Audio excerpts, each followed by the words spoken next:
ഇസ്ലാമിസ്റ്റുകളുടെ ആക്രമണങ്ങളിൽ വിറങ്ങലിച്ച് സ്വീഡനിലെ ഒറൈബ്രോയിൽ കഴിഞ്ഞ ദിവസം നടന്ന ആക്രമണത്തിൽ 10 പേരാണ് വെടിയേറ്റ് മരിച്ചത്. ഇറാഖി മിലിഷ്യ നേതാവ് സൽവാൻ മോമിക്കയെ വെടിയേറ്റ് മരിച്ച നിലയിൽ കണ്ടെത്തി ദിവസങ്ങൾ പിന്നിടുമ്പോഴാണ് പുതിയ ആക്രമണ സംഭവങ്ങൾ റിപ്പോർട്ട് ചെയ്യപ്പെടുന്നത്.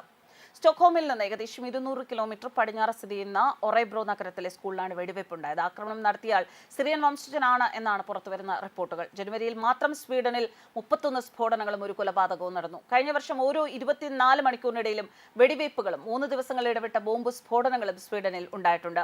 മിഡിൽ ഈസ്റ്റ് ബാൾക്കൻ രാജ്യങ്ങളിൽ നിന്നുള്ള മുസ്ലിം കുടിയേറ്റക്കാരാണ് ആക്രമണ സംഭവങ്ങൾക്ക് പിന്നിൽ. ഇത് സ്വീഡൻ വളരെ കാലമായി നേരിടുന്ന പ്രശ്നമാണ് എന്നും ആക്രമണ പരമ്പരകൾക്കുമേൽ ഭരണകൂടത്തിന് നിയന്ത്രണം നഷ്ടമായിരിക്കുന്നുവെന്നും സ്വീഡിഷ് പ്രധാനമന്ത്രി ഉൾഫ് ക്രിസ്റ്റേഴ്സൺ വിലയിരുത്തി.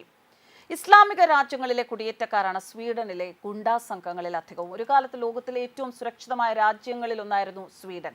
2 തലമുറകൾക്കുള്ളിൽ യൂറോപ്പിലെ ഏറ്റവും അപകടകരമായ രാജ്യങ്ങളിൽ ഒന്നാക്കി മാറ്റിയത് വൻതോതിലുള്ള ഇസ്ലാമിക കുടിയേറ്റമാണെന്ന് കണക്കുകൾ വ്യക്തമാക്കുന്നു. സ്വീഡനിലെ വസതിയിൽ വെച്ച് വെടിയേറ്റ് കൊല്ലപ്പെട്ട ഇറാഖി മിലിഷ്യ നേതാവ് സൽവാൻ മോമിക ഇസ്ലാമിസ്റ്റുകളുടെ പ്രധാന ശത്രുവായിരുന്നു. ഇറാഖിൽ നിന്ന് സ്വീഡനിൽ അഭയം തേടിയ ആക്ടിവിസ്റ്റായിരുന്നു മോമിക.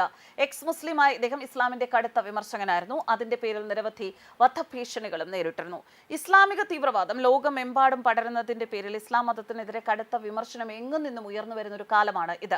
അത്തരത്തിലുള്ള ഇസ്ലാമിക വിമർശനം തടയാൻ ഉറച്ച രൂക്ഷത കുറഞ്ഞ ഭീകരത ലോകമെമ്പാടും സ്ഥാപിക്കാൻ ഇറങ്ങിത്തിരിച്ചിരിക്കുകയാണ് മുസ്ലിം ബ്രദർഹുഡ്. ഈ പ്രവണത സ്വീഡനിൽ ശക്തമാകുന്നു. ഇത്തരത്തിൽ വിമർശനങ്ങളെ ഭയക്കുന്ന സാമൂഹിക ക്രമം രാജ്യത്ത് വളർന്നു വരുന്നതിൽ കനത്ത ആശങ്കയിലാണ് സ്വീഡൻ. രാജ്യത്ത് മുസ്ലിം ബ്രദർഹുഡ് സമാന്തര സാമൂഹിക ഘടനയാണ് സ്ഥാപിച്ചിരിക്കുന്നത്. അതിൽ പ്രമുഖ രാഷ്ട്രീയ നേതാക്കളുടെ സഹായവുമുണ്ട്.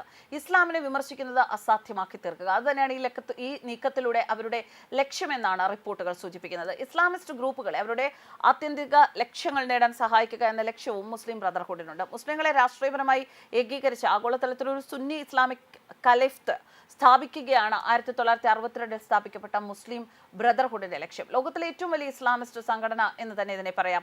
മുൻപ് മുസ്ലിം കൗൺസിൽ ഓഫ് ബ്രിട്ടൻ അടക്കമുള്ള മുഖ്യധാര ഇസ്ലാമിക് ഇൻസ്റ്റിറ്റ്യൂഷനുകളുമായും ഇത് ബന്ധപ്പെട്ടിരുന്നു.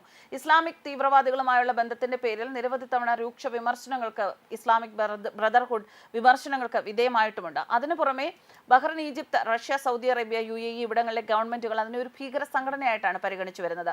എന്തായാലും സ്വീഡനെ പോലെ വളരെ ശാന്തമായ സമാധാനപരമായ ഒരു രാജ്യത്ത് ഇപ്പോൾ ഇസ്ലാമിസ്റ്റുകളുടെ അഴിഞ്ഞാട്ടം കാരണം ആ രാജ്യത്തിന്റെ സമാധാനം മുഴുവൻ നശിച്ചിരിക്കുകയാണ്. ഇത്തരത്തിലുള്ള ഇസ്ലാമിക തീവ്രവാദികൾ അഴിഞ്ഞാടുന്ന ആക്രമണങ്ങൾ ലോകത്തിന്റെ പല ഭാഗങ്ങളിലും നടക്കുമ്പോൾ തന്നെ ഈ ആക്രമണങ്ങൾ അടിച്ചമർത്തേണ്ടത് വളരെ അത്യാവശ്യമാണ് എന്നും ഉള്ള അഭിപ്രായങ്ങൾ ഉയരുന്നുണ്ട്. News desk കർമാക്സ്.